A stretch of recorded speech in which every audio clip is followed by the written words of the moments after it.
Bonjour tout le monde, bienvenue dans Chelou, vous avez dit Chelou. Je suis Laurence Thénault et aujourd'hui j'ai l'immense plaisir de recevoir Patricia Oudot, qui est une auteure d'un très très beau livre. Ça va peut-être nous toucher deux mots tout à l'heure, si elle a envie, si elle le souhaite. Et donc aujourd'hui, nous allons parler du pardon. Bonjour Patricia.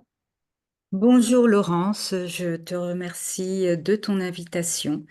Voilà, j'ai vraiment beaucoup plaisir à aborder ce sujet du pardon, qui est vraiment voilà, quelque chose qui me touche, qui m'a touchée profondément il y a très longtemps et qui aujourd'hui, voilà, je prône en tout cas. Alors, chère Patricia, est-ce que tu accepterais un peu de te présenter pour que tout le monde apprenne à te connaître? Oui, d'accord. Donc, je m'appelle Patricia. Je suis la maman de 4 enfants. Et aujourd'hui, je suis sophrologue. Voilà, je pratique la sophrologie dynamique et je suis animatrice de cercle de pardon depuis bientôt 2 ans. Je vais intervenir aussi dans le cadre de l'association Jalmav auprès des personnes, voilà, en difficulté. Voilà, je suis, voilà, je prends à cœur en fait aujourd'hui d'intervenir dans le cadre d'associations pour apporter et promouvoir, par exemple, la sophrologie dynamique et entre autres accompagner les parents endeuillés. Voilà. D'accord. Voilà, c'est un sacré parcours d'accompagner les parents endeuillés. Oui, tout à fait, qui est vraiment un deuil très particulier et qu'il faut à la fois respecter, respecter son rythme et chaque personne individuellement. Alors, Patricia, qu'est-ce qui t'anime, toi, dans la vie? Eh bien, moi, ce qui m'anime, voilà, c'est, ce qui m'anime, c'est essentiellement d'aller à la rencontre des gens, c'est parler des expériences, parce que c'est indéniable, en fait, parler de son expérience de vie et ne peut pas être contesté. Et voilà, pour moi, c'est important de témoigner de l'expérience que j'ai eue et de transmettre en même temps toutes ces forces et toute cette énergie en fait qui nous habite, enfin qui m'habite moi, mais qui habite chacun d'entre nous et dont nous n'avons pas toujours conscience. Voilà. Puisque j'ai parlé de mon expérience de vie, je vais l'approfondir parce que si aujourd'hui voilà, je fais tout ce que je fais, c'est parce que cette expérience est arrivée. Il y a 34 ans. Euh, j'étais séparée du papa de Lucie et Sylvain. Alors qu'il les avait en garde, il les a tués et s'est suicidé. Ça a été un réel tsunami que j'ai vécu, évidemment, un raz-de-marée, une tempête hallucinante. Mais au fond de cette temps, enfin, dans les plus grandes profondeurs, j'ai été inspirée par quelque chose de plus grand que moi. J'ai été inspirée par la grâce du pardon. J'ai touché, je pense, mon âme, mon être essentiel à ce moment-là qui m'a fait faire le choix du pardon et le choix de la vie. Et aujourd'hui, avec le recul, je me dis que à, grâce à cette atrocité extrême et violente, la réponse que je lui ai trouvée, c'est le choix de la vie et le choix du pardon. Et je remercie d'ailleurs chaque jour d'avoir été inspirée de cette manière-là, qui me permet aujourd'hui d'être là et voilà, de pouvoir faire de belles choses, profiter de la vie, d'aimer encore, partager des moments avec ma petite fille, etc. Donc, ton histoire, on la retrouve dans le livre Survivre au pire, si je me trompe Oui, pas de ce titre. Voilà. La maison d'édition, si tu peux la rappeler. oui, tout à fait. Donc, le titre du livre dans lequel, pardon, je raconte comment j'ai fait pour survivre à ce terrible drame s'appelle Survivre au pire. Ce sont les éditions Max Milo. Il est sorti en 2021. Et vraiment, dans ce livre, je mets en avant aussi toutes les forces à la fois. Grâce à l'écriture, en fait, j'ai pris conscience de toutes les forces qui m'ont toujours animée, mais dont je n'avais pas toujours conscience, comme la foi, le pardon, la confiance, la persévérance, le courage, l'amour de la vie, le respect de cette vie que mes parents m'ont donnée, en fait. Et ça, de les avoir mis en lumière, ça, ça m'a vraiment encore donné plus de force, encore aujourd'hui. Et ce livre, surtout, était aussi un moyen de créer du lien entre mes quatre enfants, parce que j'ai parlé de Lucie, de Sylvain, mais derrière, après le drame, j'ai rencontré Eric, qui est devenu le papa de Thibaut et d'Angélique. Et donc, pour créer le lien entre quatre, connaître que Thibaut et Angélique puissent avoir les moyens de vraiment faire connaissance avec leurs demi-frères, leurs demi-sœurs, et puis aussi qu'il soit important qu'ils connaissent le parcours que j'ai eu pour traverser cette tempête.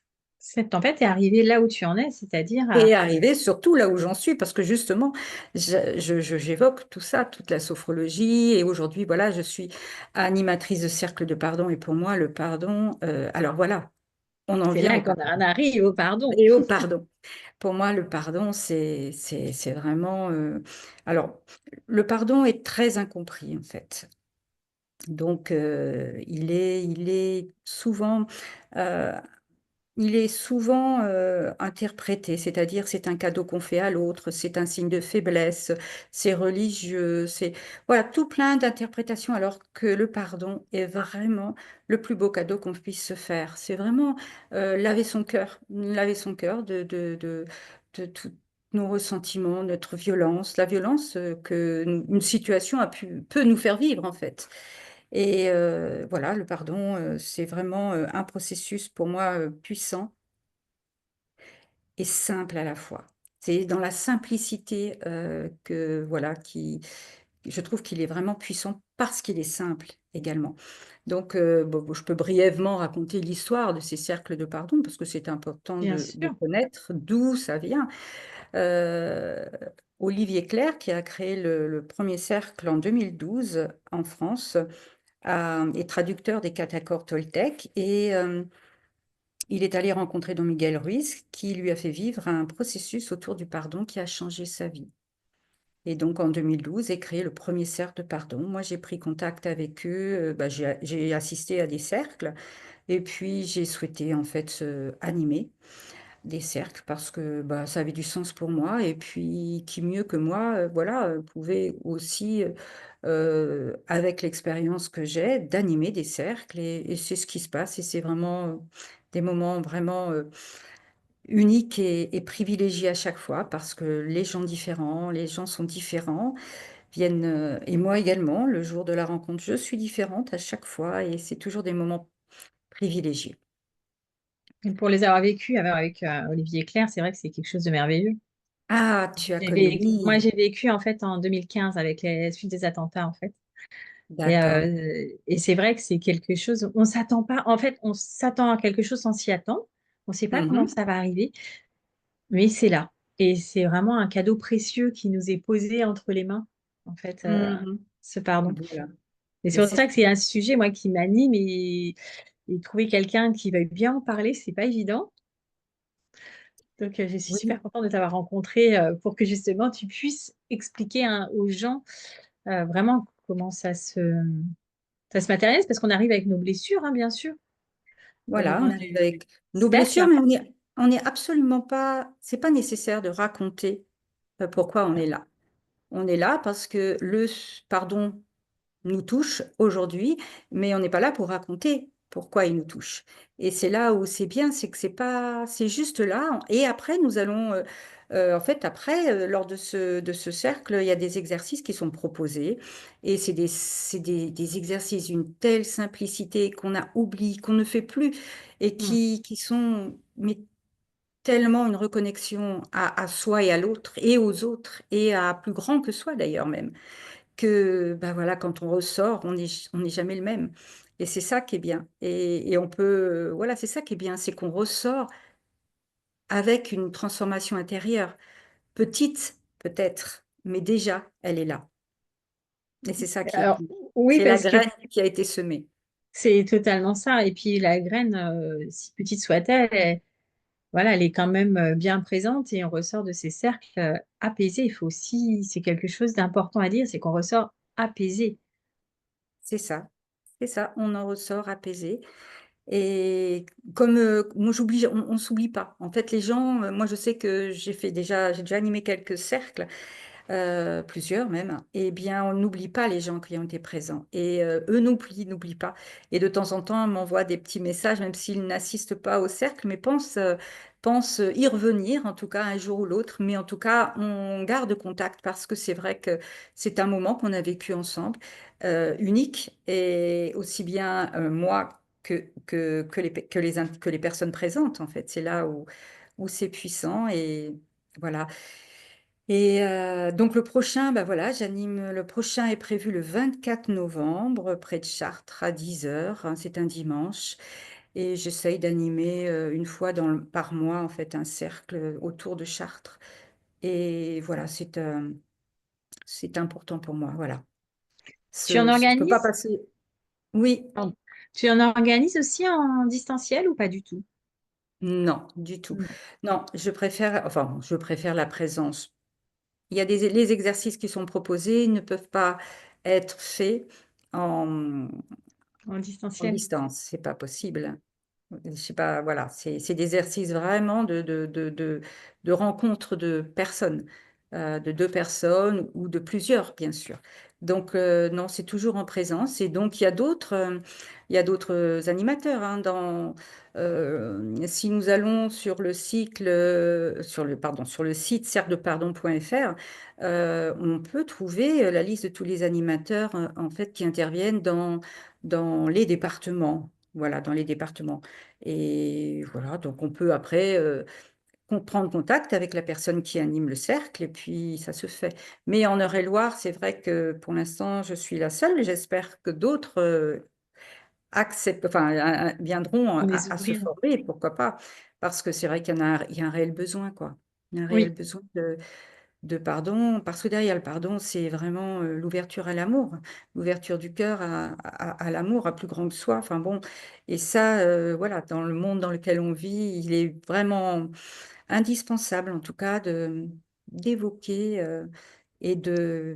d'évoquer et de le transmettre, en fait, ce pardon. D'ailleurs, le 9, 10, 11 novembre, là, donc fin de semaine, j'assiste au rassemblement des animateurs de cercle de pardon, auquel seront présents Olivier, donc Olivier Claire et Mina Gaul, peut-être que Amina, vous oui. connaissez, Oui, je voilà. la connais, Mina, oui. Je vais faire la rencontre de Mina Gaul. Et voilà, donc qui a vécu une histoire similaire à la Similaire. mienne, Ouais. avec un parcours différent parce que deux personnes différentes. Et justement, dans un des livres d'Olivier Claire, Peut-on tout pardonner? J'ai ce livre qui a vraiment été percutant pour moi. Il m'a vraiment réconcilié avec le pardon, justement, parce qu'à la fois j'avais pardonné, mais tellement de gens autour de moi ne comprenaient pas ce pardon, qui n'est absolument pas entendable avec le rationnel. C'est ça qu'il faut comprendre, c'est que ce pardon, quand on y a 34 ans, il m'est arrivé là comme quelque chose d'une évidence. C'est là où je vais, c'est là où je dois aller. Et aussi simple. Alors, je souffrais beaucoup, mais à la fois, mon chemin, il était clair, il était simple. Je vais vers la vie. Et ça passe que par le corps, ça passe pas par le rationnel. C'est pas entendable pour quelqu'un qui n'a pas vécu ça. Et c'est là où c'est hyper puissant d'être à l'écoute, parce que je pense qu'à ce moment-là, j'ai été à l'écoute de mon essence, en fait, de ce que je suis profondément, c'est-à-dire, voilà, le divin en moi. En fait, on a tous un divin en nous. Et moi, j'ai été connectée à ça. Et pour me proposer, enfin, pour que je fasse ce choix-là de l'amour et de la vie et du pardon, c'est de celui-là que j'ai été, c'est vers ça, c'est lui que j'ai touché. Et d'autres fois, j'ai été touchée aussi par ça. Et quand ça arrive, c'est tellement simple. Même si ça fait mal de lâcher des choses, même si ça fait mal euh, d'être, de ne plus être en lien physique avec ceux qu'on aime. Mais pour moi, le lien que j'ai, par exemple, avec Lucie et Sylvain n'est pas du lien physique, bien évidemment, mais elle est au-delà. Ils sont là partout. Ils sont présents. Voilà, dans des rêves, ils sont présents. Des fois, enfin, c'est même hyper surprenant comment ils peuvent m'investir, en fait. Mais c'est de ça que je parle. Je parle pas, j'ai pas beaucoup parlé d'eux, mais c'est pas de ça qu'il s'agit parce qu'aujourd'hui, je parle du pardon et du cercle de pardon, mais c'est grâce à eux. Enfin, pour moi, c'est grâce à eux, grâce à l'amour que j'ai pour eux. C'est grâce à l'amour que j'ai pour eux auquel je me suis rattachée pour être vraiment dans la vie en permanence et continuer à les aimer en permanence. Et c'est vraiment formidable. C'est vraiment merveilleux d'avoir d'avoir pu toucher ça, franchement. Je remercie d'ailleurs la vie d'avoir été inspirée de cette manière-là, parce que, parce que malgré tout, la vie, c'est un sacré cadeau, un beau cadeau. Quand on sait l'accueillir, quand on sait la prendre dans ses bras, quand on sait la regarder et l'apprécier, eh bien, elle est belle. Elle est vraiment très belle. Bien sûr qu'il y a les épreuves qu'il faut traverser, mais voilà, voilà, c'est après, c'est se poser. Moi, je sais qu'à chaque fois que j'ai une épreuve ou une difficulté à prendre une décision, je me dis, mais je suis mal, mais qu'est-ce que je fais de tout ça? Qu'est-ce que j'en fais? Où est-ce que je veux aller? Et quand j'ai ma Exactement. réponse, j'y vais. Voilà, Merci Laurent, je suis une beaucoup. grande bavarde, hein. Non, mais c'est très bien parce que finalement, j'ai même pas besoin de te poser des questions. Tu Ah suis un bon? déroulé juste, c'est super. C'est super. Donc, comment on fait pour rentrer en contact avec toi? Parce que tu nous as parlé là du cercle de Chartres.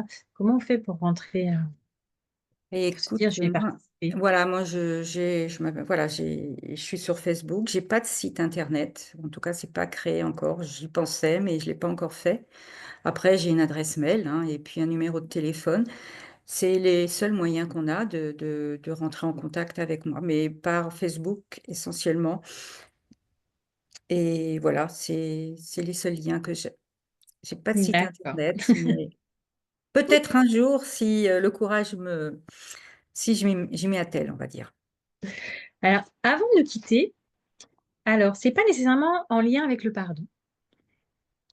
Euh, Est-ce qu'un jour on t'a donné un conseil qui t'a beaucoup servi et qu'à ton tour, tu souhaiterais partager? Ou toi-même un conseil que tu souhaiterais donner aux gens, tout simplement, hein, en dehors de quelque chose qu'on t'a transmis? Des conseils, même si on m'en a donné, je ne les pas toujours écoutés.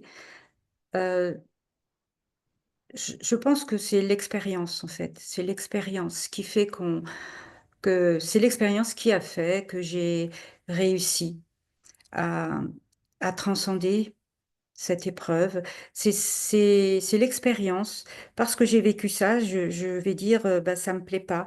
Ou parce que j'ai vécu cette expérience, et ben, c'est là que je vais et que j'ai envie et ça me plaît. Des conseils, j'en ai pas à donner aux autres, à part celui de toujours croire, toujours avoir la foi, toujours avoir cette confiance dans la vie. Avoir la foi que demain sera toujours meilleur qu'aujourd'hui si, si on, si on y croit, si on a cette foi-là. C'est vraiment, comment dire, entretenir le courage aussi d'être soi.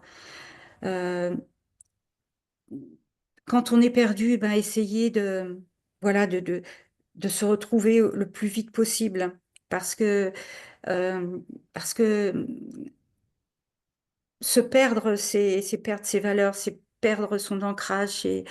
C'est vraiment un état tellement inconfortable et tellement, voilà, qu'il est important, en fait, de s'accrocher et à venir retrouver son petit enfant intérieur, ce petit être précieux que nous sommes. Et voilà, c'est vraiment c'est vraiment le conseil, éviter de se perdre. Et quand on a un petit peu euh, cette instabilité, ce moment où on ne sait plus où on va, qui l'on est, eh bien voilà, d'aller, pourquoi pas demander conseil à quelqu'un, ou aller voir voilà, des personnes qui sont là pour nous écouter. Parce que parfois l'écoute c'est peut-être juste l'écoute bienveillante qui sera là pour qu'on se retrouve en fait. Des fois, là, l'écoute bienveillante est peut-être parfois suffisante, c'est ça que je veux dire. D'accord, merci beaucoup, parce que c'est précieux ce que tu viens de nous dire. Ah, je ne sais pas si c'est précieux, parce que j'ai pas de C'est conseils à précieux. donner. Parce qu'en fait, euh, chaque situation est vécue d'une manière différente. On a notre façon d'être et de nos émotions différentes, et voilà, on fait du mieux qu'on peut. Mais en tout cas, jamais et toujours croire en la vie et s'y accrocher, parce qu'elle est belle, comme je disais tout à l'heure. Tout à fait. Et ce qui est juste super, mais je t'en remercie parce que tu sais, tu ne le savais pas, j'ai participé à l'écriture d'articles dans un magazine qui est que vous trouverez sur la net, qui est sur la foi. Et donc, je vais vous donner, pour y aller, c'est sur Internet, hein, www.celeritup.fr/mag. Et là, vous allez retrouver donc tous les magazines de Celery et notamment celui sur la foi auquel je viens de participer ce mois-ci. Eh ben super, c'est bien, Oui. Laurence, merci. Donc, je te C'est un beau remercie cadeau parce que infiniment. Je te remercie écoute, infiniment, Patricia. merci Laurence, et puis à bientôt en tout cas. J'espère qu'on se reverra très vite. Oui, il n'y a pas de raison. Il n'y a pas de raison. Je vous À remercie toutes et bientôt. tous et je vous dis à très bientôt pour un prochain chelou. Vous avez dit chelou. À bientôt. Au revoir. Au revoir.